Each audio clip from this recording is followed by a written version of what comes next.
The gravel on the path has been sprayed with blood that covers a conical-shaped area, which starts at the body and becomes wider as it moves further from the bush.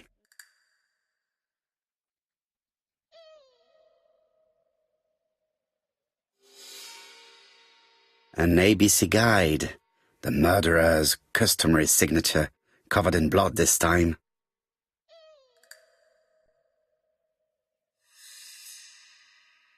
Apart from the wound to the throat, the body is untouched.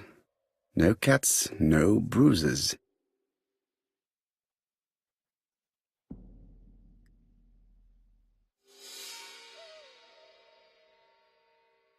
Sir Carmichael's throat was cut. It's a clean incision, a professional murder.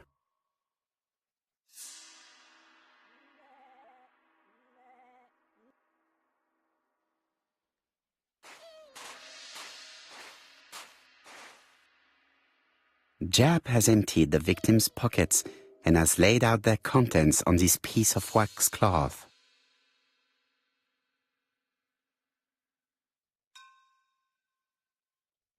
It is pointless.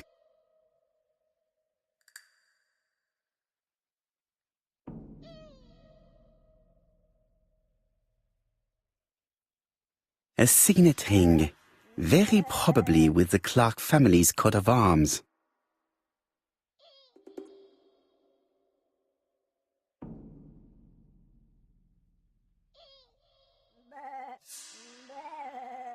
Nothing appears to be missing from this wallet.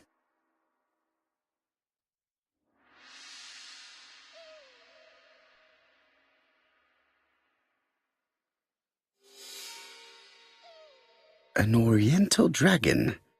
It's an old piece, much older than the pocket watch on which it was fastened.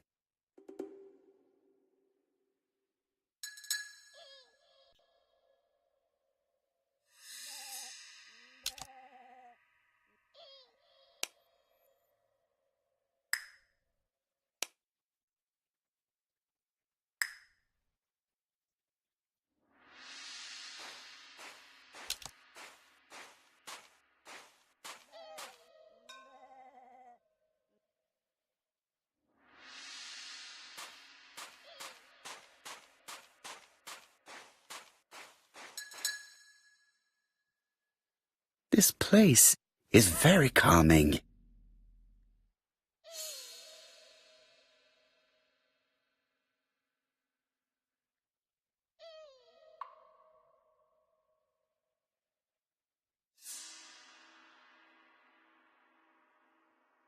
The site is exceptional. It is easy to imagine that Sir Carmichael used to enjoy stopping here every evening.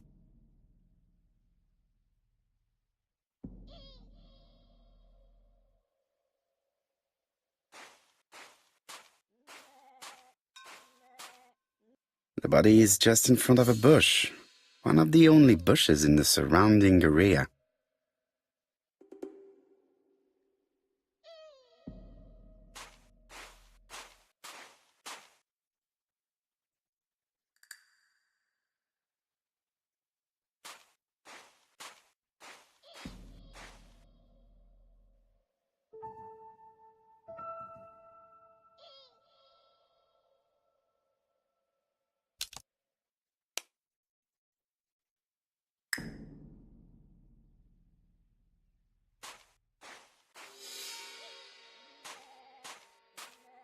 The vegetation behind the bush has been trampled.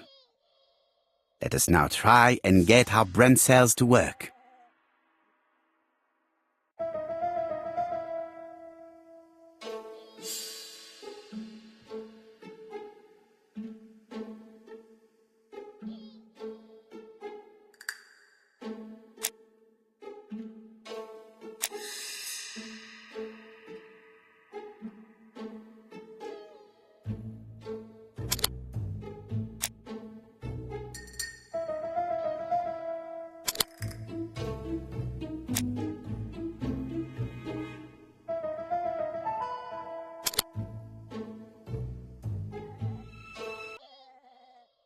Sir Carmichael had his back to the bush when the killer cut the throat from behind. A fatal blow that sprayed blood over a range of more than 1 meter. Let us now try and get our brain cells to work.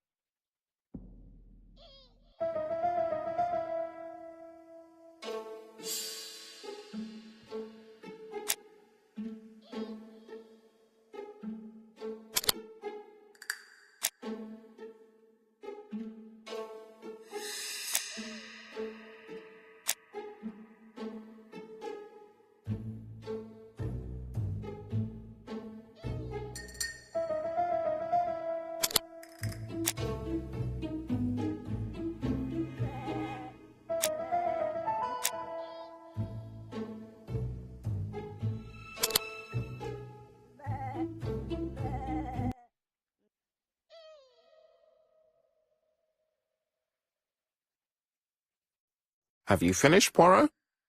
Chief Inspector, many questions remain unanswered, but I am certain of one thing.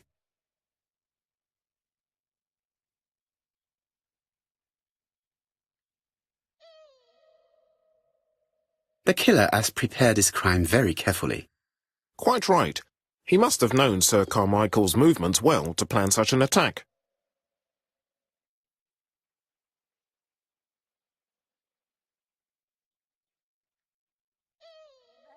The murderer struck with terrible savagery. Yes, blood flowed. It's the first time he's attacked a man. He armed himself accordingly. Have you spoken to the victim's family, Chief Inspector? I've spoken to the brother, Franklin Clark. I didn't get much out of him. He's yours. I must get the body removed.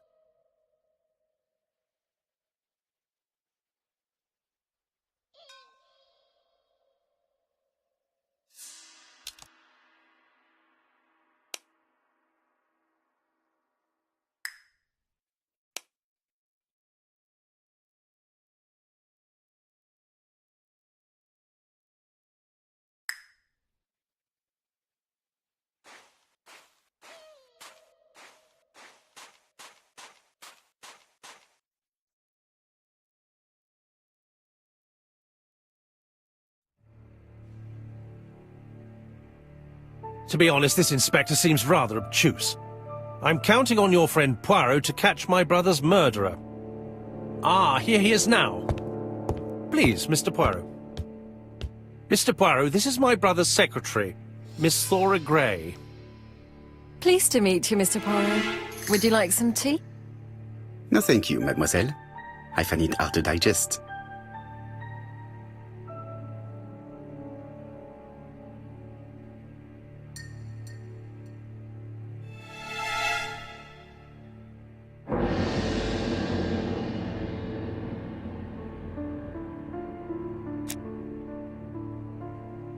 There is something very viril about him.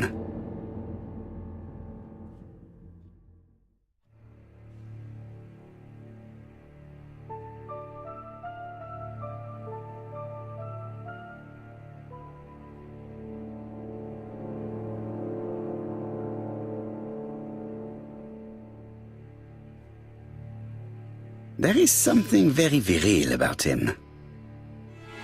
Franklin Clark is an adventurer, the sort of man that women like.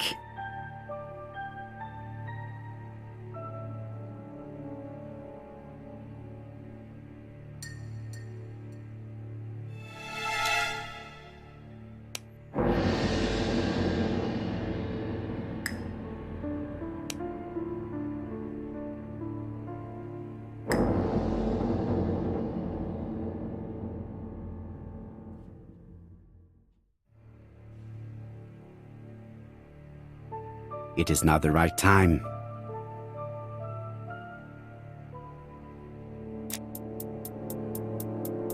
There is something elegant about her.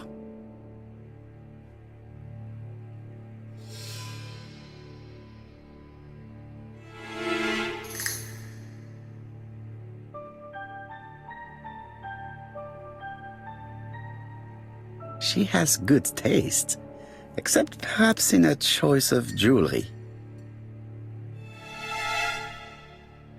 Please excuse me, I have to take care of Lady Clark.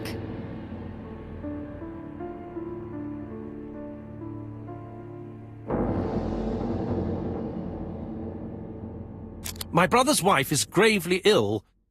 You will probably want to question her, but I fear that it won't be possible today.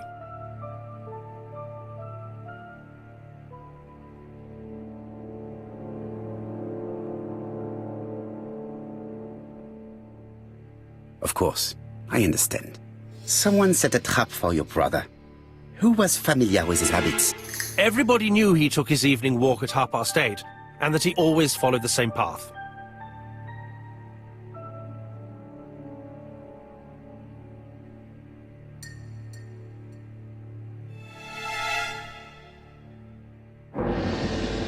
And did people of the village know Sir Carmichael's habits? I don't know. It's possible. What were you doing last night? After dinner, I went to my bedroom. At 11 in the evening, the telephone rang. It was the police. I went to look for my brother.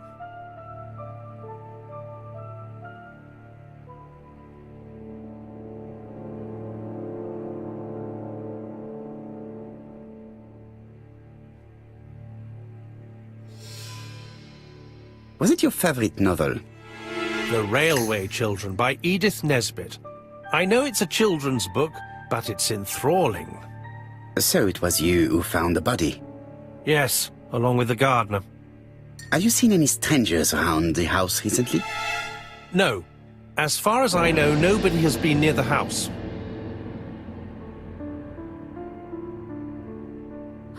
Miss Clark.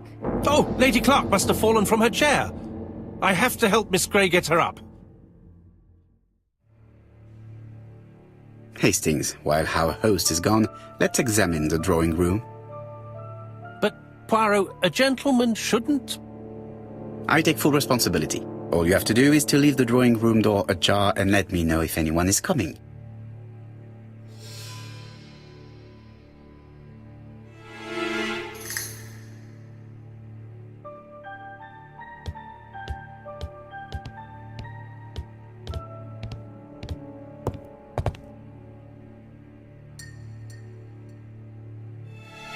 A tiger.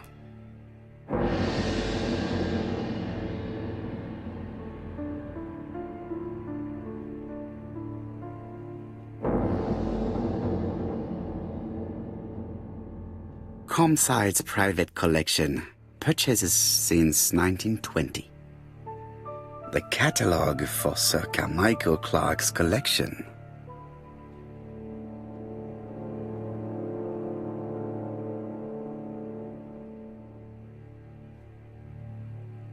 A turtle.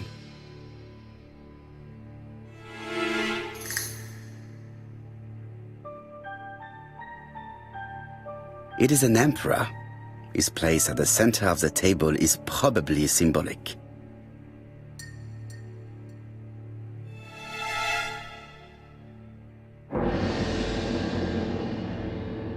A dragon.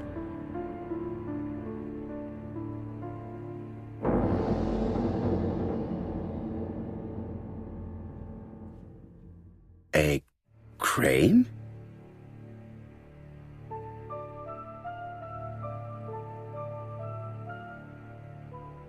Dragon, dragon, dragon. Sir Carmichael showed himself to be very consistent in his collection's theme.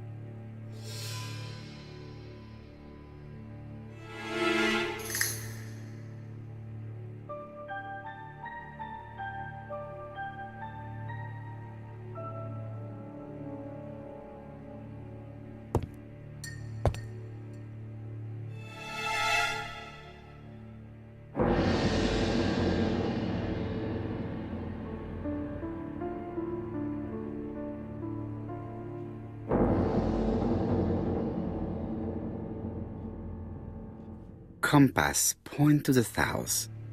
Bronze and magnetite, Han Dynasty, circa 210 BC, purchased in Hong Kong 1935.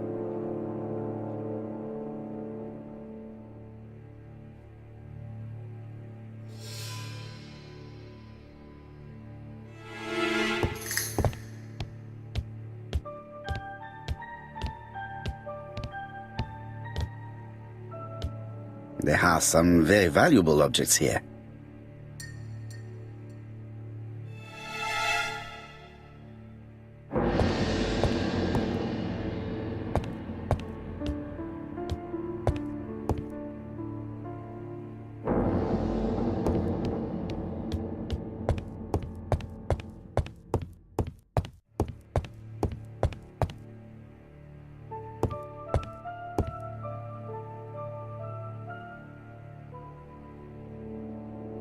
It's locked.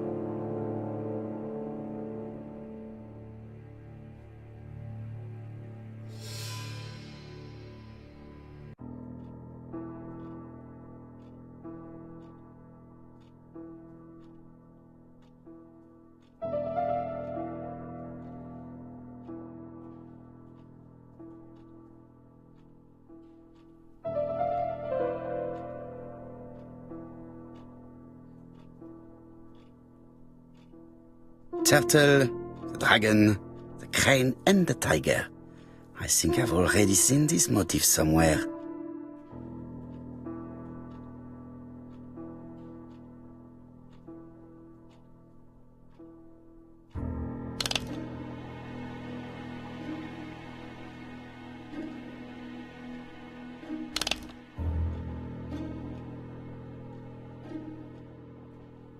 The position of each motif is correct, but they are not turned the same way as on the table.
The position of each motif is correct, but they are not turned the same way as on the table.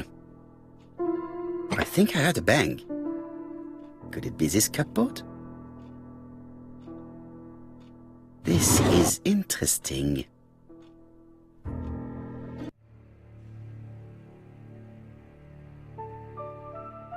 These daggers are only ceremonial weapons. I do not think that the crime weapon is here.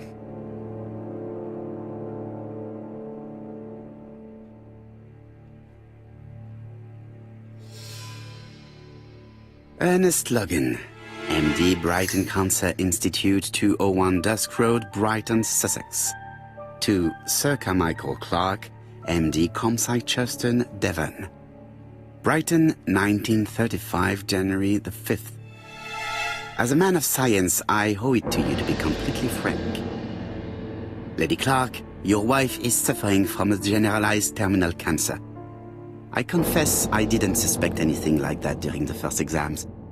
But with the test results I have received today, there is unfortunately no place for doubt. I estimate that Lady Clark's life expectancy is no more than 1 year. Hospitalization would not help in her case, so I advise you to keep her at home and provide her with as much morphine as required to ease her last moments. Yours sincerely, Ernest Logan.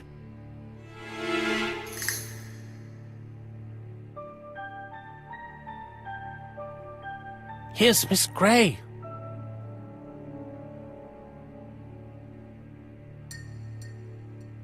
Sorry to keep you waiting. Lady Clark's condition requires regular care.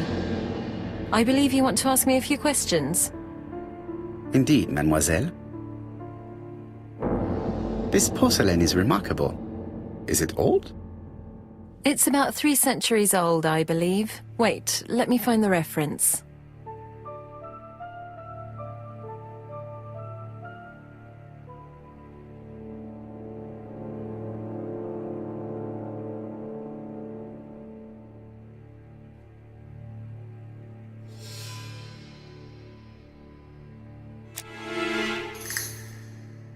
She appears to be very flustered.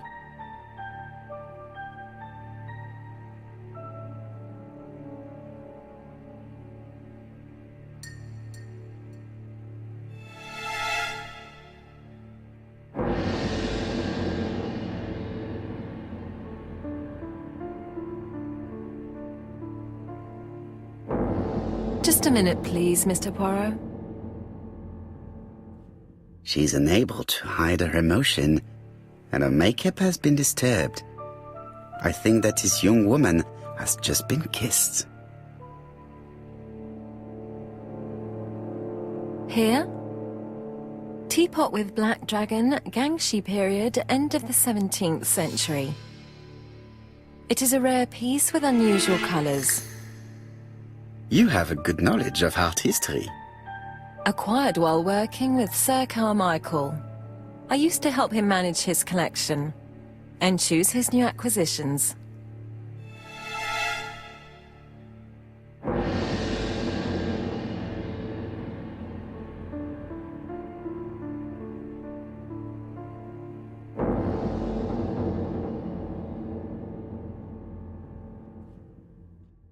And sometimes, he used to give you a piece as a gift, is that right?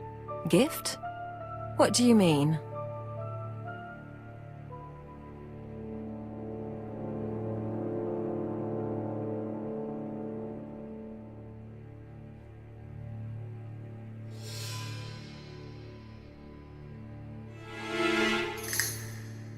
I am referring to the teapot with the black dragon from the Gangxi period. But that's absurd. Sir Carmichael never gave me any such thing. Have you seen any strangers hanging around in the past few days? No. Nobody has been near Comside.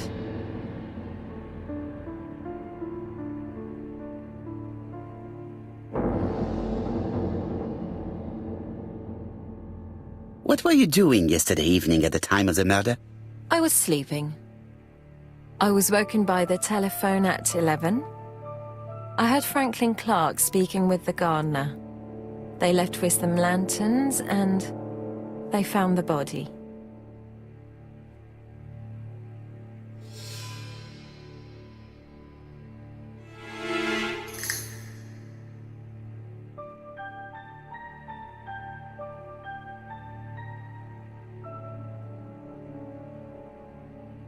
Why do you hate Franklin Clark? But why would I hate him?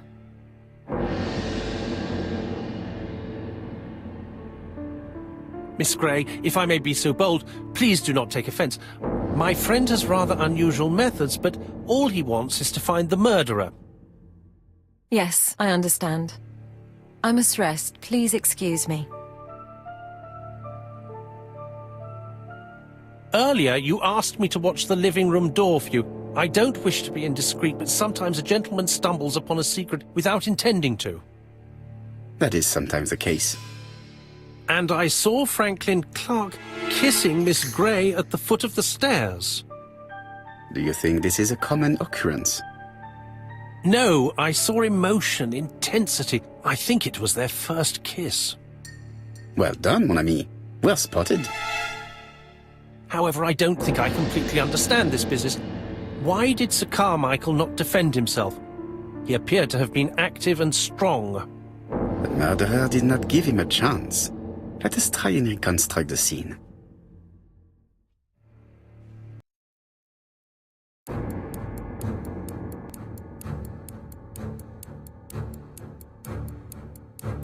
Sir Clark is taking his customary walk. Our killer is hiding behind a bush.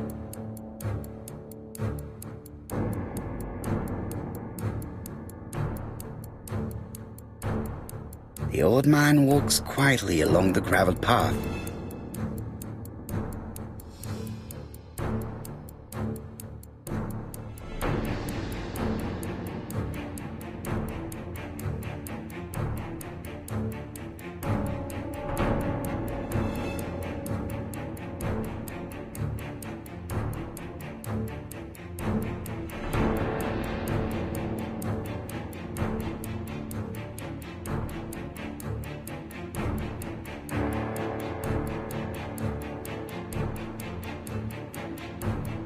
He then passes the bush and continues on his way to the house. No, Sir Clark used to gaze at the sea. Let us think again.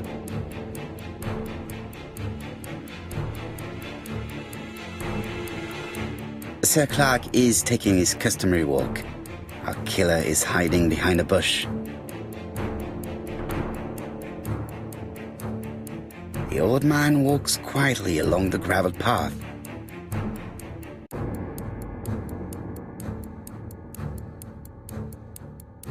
Then he turns towards the sea to gaze at it.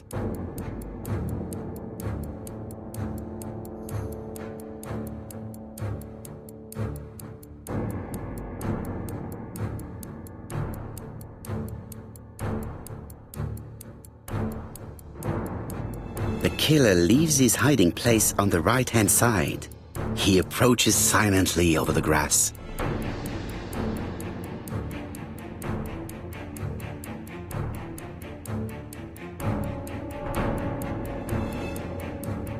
Then he throws himself on his prey and cuts the poor man's throat. He then lays down the ABC before leaving. Everything appears to match the crime scene, mon cher Hastings. That is exactly what happened.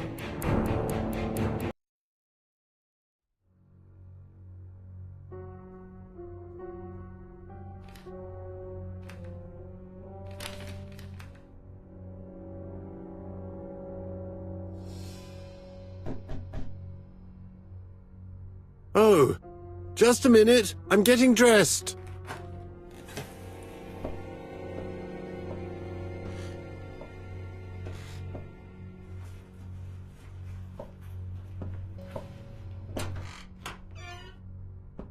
Mr. Kirst, have you recently returned from Churston?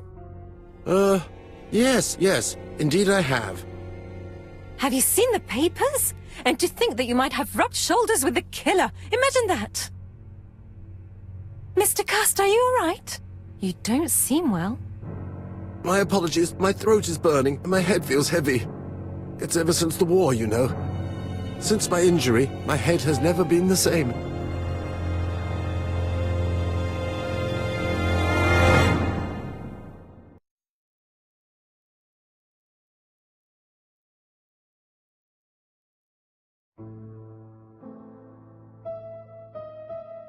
Poirot, it's a pleasure to be with you again after all these years.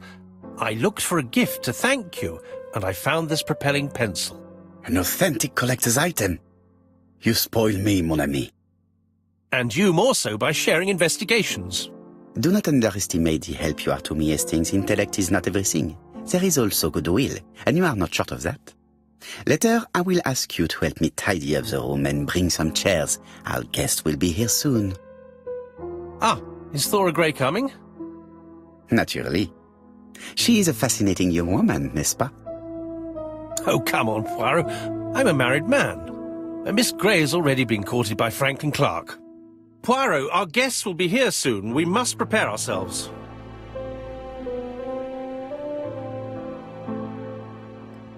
I should take advantage of the silence to examine them.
Sometimes I love a brunette, sometimes I love a blonde.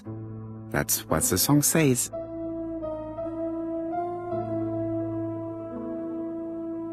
The song says, sometimes I love a blonde who comes from Eden by way of Sweden. But I am not sure that this blonde is an angel.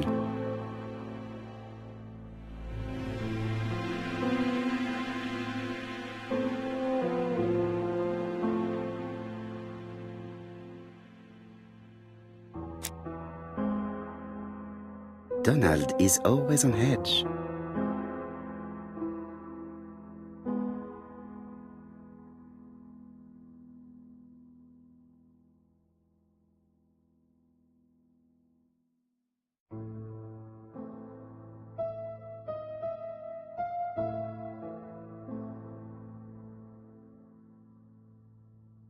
Leave me alone.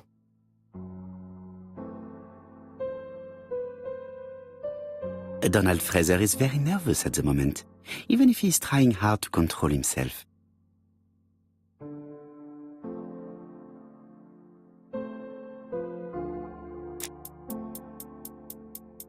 She appears to have taken more care with her appearance than the last time.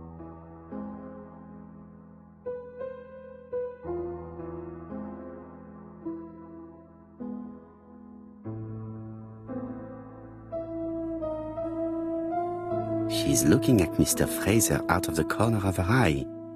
Did she make herself beautiful for him?